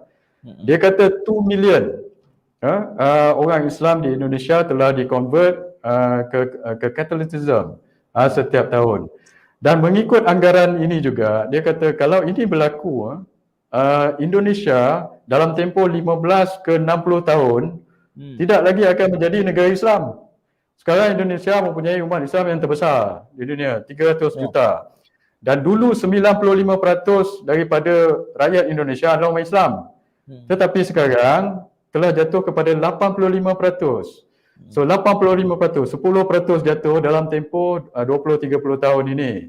Dan ada peningkatan penganut Kristian di Indonesia sehingga 10 ke 15%. Sekarang ni ada lebih 30 juta penganut Kristian di Indonesia. Mereka target untuk convert orang-orang Muslim terutama orang-orang Islam yang miskin di Indonesia. So okeylah mereka nak berini ke apa, tapi apakah implikasinya kepada ketenteraman awam? Kalau kita tengok ada dua implikasi di sini yang kita perlu risau. Nombor satu, di Indonesia apabila perkara-perkara ini berlaku, banyak rusuhan dan juga banyak riot, banyak isu keagamaan berlaku. Kalau kita tengok di Bekasi, di Kupang, di Ketapang 10-20 tahun lalu, berapa puluh rumah-rumah ibadat telah dibakar dan orang telah dibunuh di Indonesia. Sebab mereka telah bergaduh. Ada orang murtad, ada orang tidak puas hati, lepas tu bergaduh. Mereka buka 20-30 ini yang dibakar, masjid pun ada, church pun ada. Telah dibakar di situ. Dan implikasi kedua, akan ada sel-sel pelampau agama yang berlaku. Di Indonesia telah berlaku. Jemaah Islamiah dulu ditubuhkan. Dan salah satu jemaah Islamiah ni apa dia buat ialah mereka bunuh orang-orang yang murtad ini. Dan mula-mula di Pulau Jawa, lepas tu mereka telah lari ke Aceh. So kita tidak mahu benda-benda ini berlaku di Malaysia ini yang mengganggu-gugat keharmonian negara kita. So sebab itu saya kata perkara ini perlu dilihat daripada segi keseluruhan. Bukannya kita buat keputusan begini, sebab itu saya mahu kajian hari ini appeal. Saya mahu KDN buat dua perkara. Nombor satu, mereka perlu appeal untuk benda ini ke Mahkamah Rayuan. Kedua, mereka kena apply stay of execution. Sebab kalau mereka tak apply for stay of execution, maka orang-orang ini boleh print macam-macam dan akan membuat provokasi dan akan mengganggu gugat. Di Malaysia sekarang, kita berhadapan dengan dua krisis. Nombor satu, krisis COVID. Nombor dua, krisis ekonomi. We cannot afford to have another krisis agama, keharmonian kaum dan agama pula di Malaysia ini. Kalau kita ada krisis ekonomi, krisis COVID dan ini dengan ini kerajaan ada satu lagi krisis, nombor satu memang kerajaan ini tidak boleh diharapkan dan akan hancurlah negara ini kalau kita nak tunggu sampai 1 bulan Ogos habis darurat. Ini yang saya kata. Dan saya nak komen sikit berkenaan dengan Ketua Penerangan Bersatu, siapa nama dia, yang dia kata dia tidak mahu campur urusan mahkamah. Ini lagi lucu sebab di mahkamah itu dua pihak dalam saman sivil itu, pihak itu adalah pihak Jill Island itu. Pihak yang sebelah lagi adalah Kementerian Dalam Negeri. Kementerian Dalam Negeri ini kerajaan. Nah, kerajaan PPBM macam mana pula dia kata dia tidak mahu campur tangan. So sepatutnya kerajaan KDN yang menterinya adalah Menteri Bersatu, sampai hari ini kita tidak nampak dia buat apa-apa statement yang mengatakan dia nak appeal ke apa. Yang saya tahu dia kata dia nak tunggu dulu kenyataan bertulis. Tetapi kenyataan di mahkamah kita dah ada. Sepatutnya dia kena decide, KDN kena decide untuk appeal perkara ini dan apply for state occasion sebelum negara kita ini menjadi huru-hara. Kalau Tuan Syed nak suruh saya teka lah kenapa mereka berdolak-dalik dalam perkara ini, ada mungkin lah, ini saya cakap je lah benar ke tidak, wallahualam. Mungkin Menteri PPBM ini atau Kerajaan Perikatan Nasional ini nak jaga hati ahli-ahli parlimen beragama Kristian ataupun pengundi-pengundi agama Kristian. Saya faham hal ini sebab yalah mereka Kerajaan Perikatan Nasional ni pun dia punya majoriti sikit. Dan ada berapa 20-30 ahli parlimen yang menyokong kerajaan itu adalah beragama Kristian. Kan kalau mereka buat sesuatu yang menyinggung perasaan ahli parlimen Kristian ini pula, mereka tarik diri, jatuh pula kerajaan. Mungkin itu sebabnya. Tetapi apa yang saya nak sarankan ialah, sebab itu saya kata mereka kena put aside kepentingan politik mereka ini. Put aside the political punya calculation itu dulu. Sebab tengok dasar awam, dasar kerajaan ini dulu. Kalau perkara ini boleh menyebabkan negara menjadi huru-hara pasal ketidaktentraman dan menggugat keharmonian negara, ini perlu difokuskan dahulu. Itu bukannya pasal kira-kira berapa pengundi Kristian dan sebagainya. So sebab itu saya kata mereka kena lihat perkara ini dan mereka tidak boleh berpolitik sajalah. Saya sebab saudara Isham pernah berada di dalam kelompok itu, elit politik yang melihat dari dalam. Jadi apabila saudara Isham yang membuat bacaan tafsiran di ujung itu, kalaulah benar agama itu kemudian yang menjadi komoditi untuk memperdagangkan jumlah undi, maka saya nak tubuh parti barulah untuk melawan itu saja. Kalau tadi Dr. Nirwandi ada pandangan yang berbeza soal nak mempertahankan kerjasama perikatan atau tidak dalam konteks undi 18 dan juga isu kalimah Allah ni, bagaimana Dr. Nirwandi?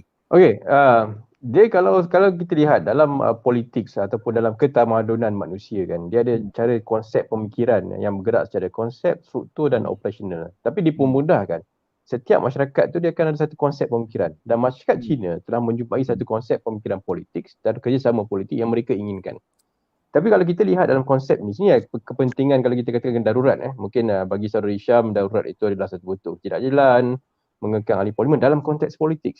Tapi kalau kita lihat daripada konsep keselamatan, daripada konsep pemikiran, sebenarnya darurat adalah lambang menunjukkan satu punca kuasa yang diperuntukkan kepada Yang di-Pertuan Agong dalam perkara 150 dan membolehkan ordinan itu dibentuk oleh Yang di-Pertuan Agong dalam perkara 150(2)B Dari segi teknikalnya itu berlaku. Tapi dari segi konsep pemikiran apa? Ia menunjukkan bahawa yang di-Pertuan Agong mempunyai satu kuasa yang diperuntukkan kepada baginda di bawah perlembagaan sultan untuk menjaga kepentingan masyarakat dalam negara, khususnya kepentingan masyarakat Islam.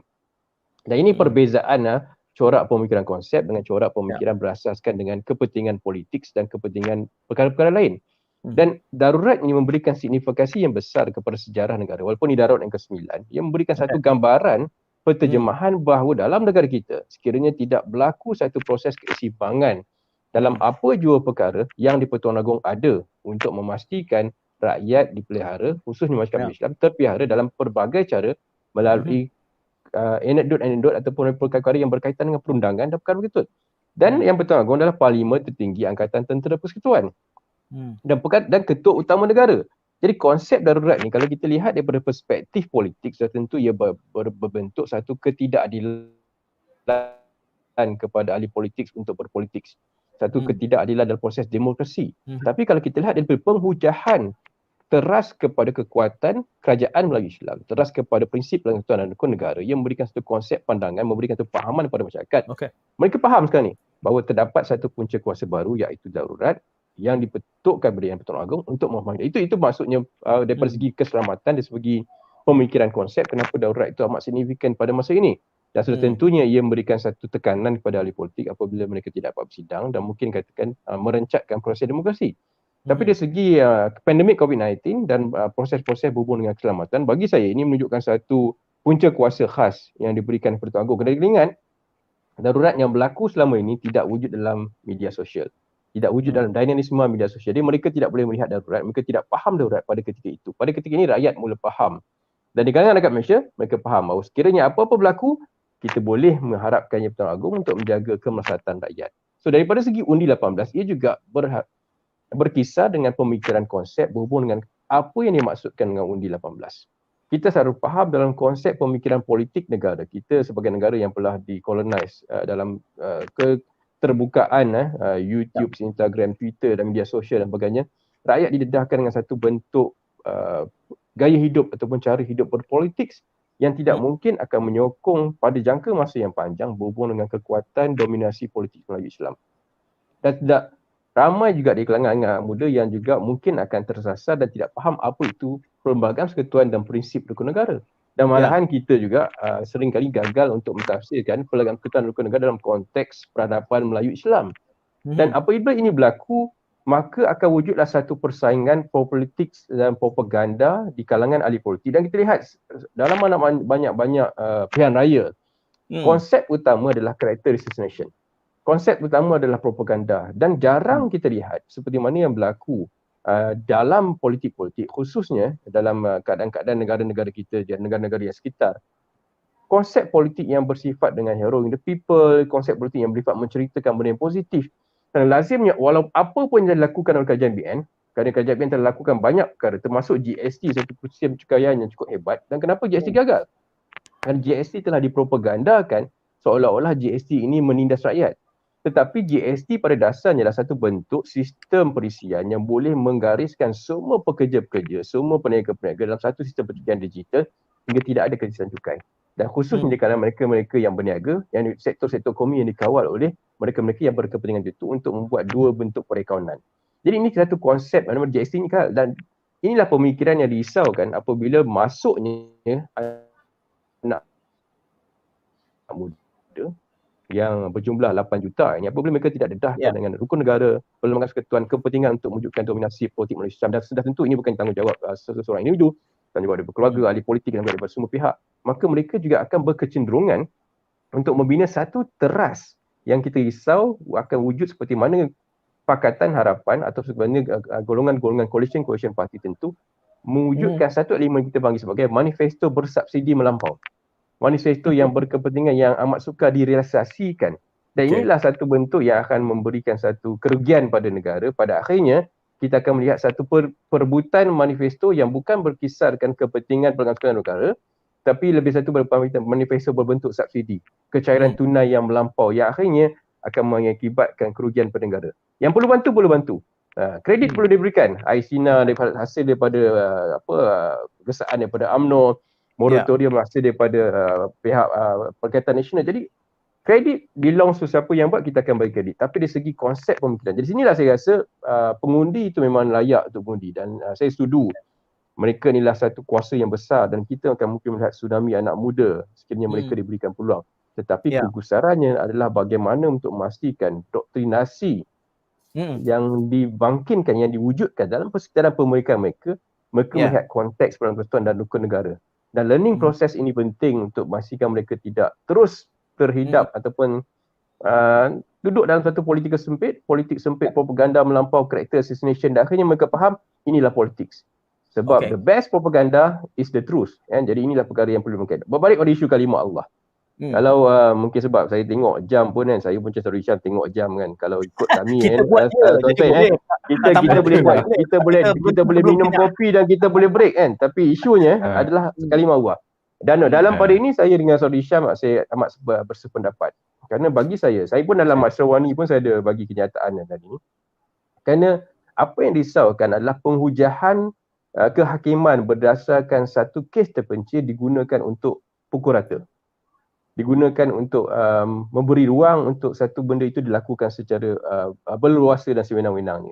Dan sudah tentu dari segi aspek keselamatan ini perkara yang bahaya. Kerana insurgency boleh berlaku dalam dua konteks, silence dan physical insurgency.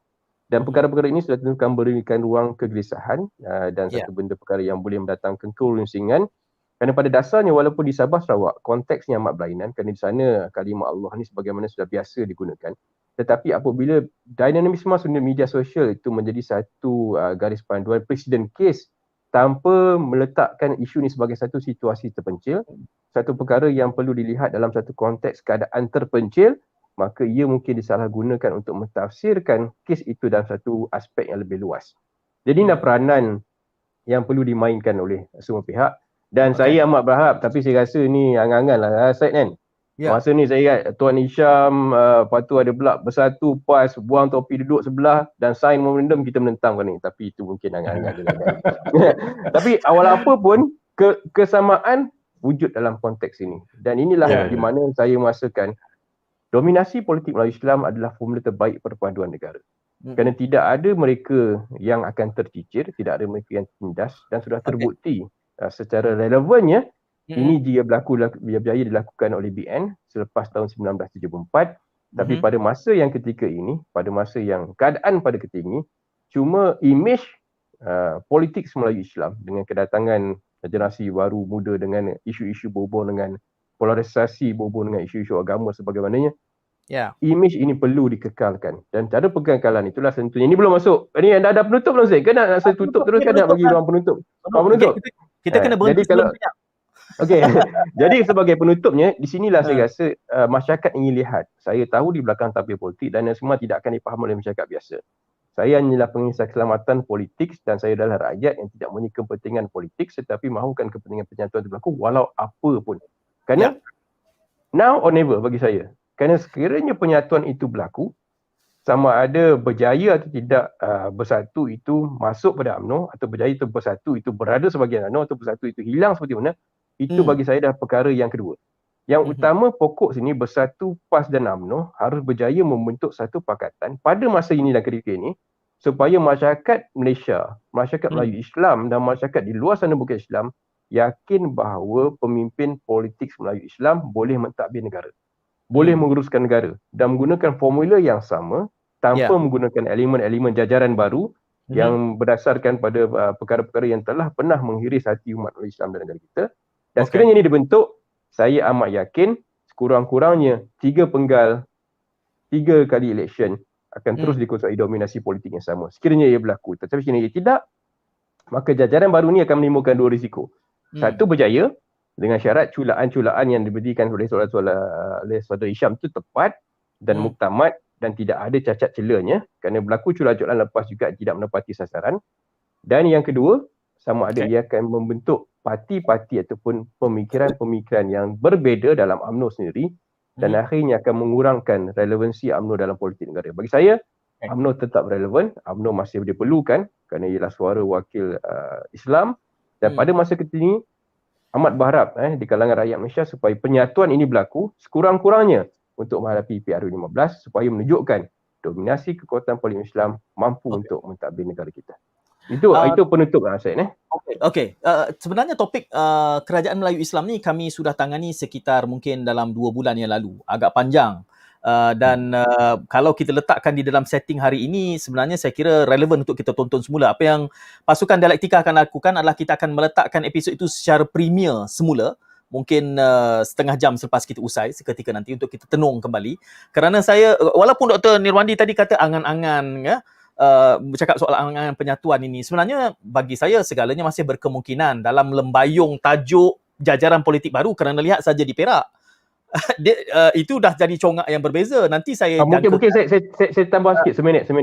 Dan saya mencadangkan juga ada sikit cadangan kecil supaya otonomi diberikan kepada negeri-negeri. Mungkin Saudara Hisham pun boleh bersetuju atau tidak bersetuju untuk membincangkan perkara ini dan membalusikan ini sebelum perkara ini dibawa kepada peringkat lebih tinggi. Itu saja daripada saya. Ya, kerana kesannya adalah apabila tak ada siapa yang benar-benar menjadi kingmaker, nanti kena tengok hasil daripada PRU15, jadi mungkin wajah dari satu negeri ke satu negeri akan berbeza. Dan menariknya kerana Huntington di dalam tulisan beliau juga membicarakan tentang mungkin kena ada 2 cycle dan kita baru 1.5. Belum 2 cycle betul. 2 cycle. Ya, bila ada 2 cycle tu barulah rakyat nampak, oh actually yang A ke yang B ke cabarannya sama aja. When it comes to real politics, the game is different. It's going to be a different set of decision making. Bukan lagi soal apa yang berada dalam kerangka pendidikan ataupun akademik. Tapi macam mana pun menarik untuk kita telaah, dan seperti saya janjikan, Politik Kopi ni perbincangannya santai untuk melihat insiden-insiden.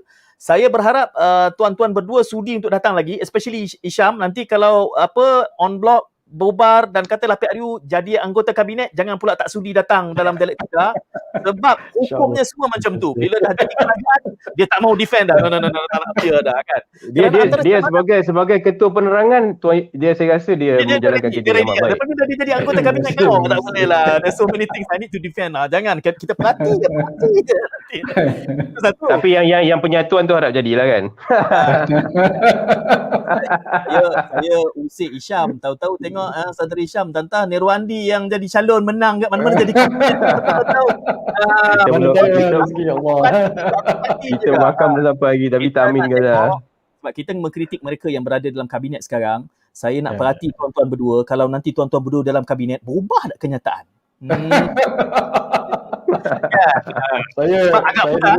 Saya dulu dalam kerajaan. Saya di PMO dulu dekat 5 tahun. Jadi kabinet lain. Jadi tak boleh kupas sebab belum jadi. Itu dia cabaran kami di Dialektika. Bila kita nak panggil the powers that be kan, ada banyak limitasi, tak boleh cakap, itu tak cakap. Ini banyaklah. Nanti saya kena tulis buku. Adalah anekdot-anekdot berlaku di belakang tabir bual bicara. Itu best tu. Macam tu. Okey tuan-tuan, terima kasih kerana kesabaran dan terima kasih kerana polemik yang sangat segar, kerana kita nak meraihkan kepelbagaian pandangan. Sebab Wandi yang kami perjuangkan di Dialektika ni adalah untuk kita bercakap soal politik matang. Dengar semua dulu, jangan decide, dengar dulu, kemudian undi besok masing-masing lah. Undi masih lagi rahsia, apa mau risau. Kalau berdebat pun tak mau, dan macam mana kita nak cerdas dan matang, nak dengar hujah siapa lebih baik. So far kalau tuan-tuan berdua bertanding di kerusi yang sama, saya menghadapi masa sukar lah nak pilih. Okey, Saudara Hisham dan juga Wandi, jangan terus pulang kerana kita minum teh tarik selepas ni tapi bancuh sendiri-sendiri ya. Jadi jangan ke mana-mana, kita masih bersama. Terima kasih kepada semua yang menonton pada malam ni. Kita jumpa lagi insya-Allah pada waktu akan datang. Assalamualaikum, salam. Terima kasih Dr. Nirwandi. Terima kasih. Terima kasih Syaf.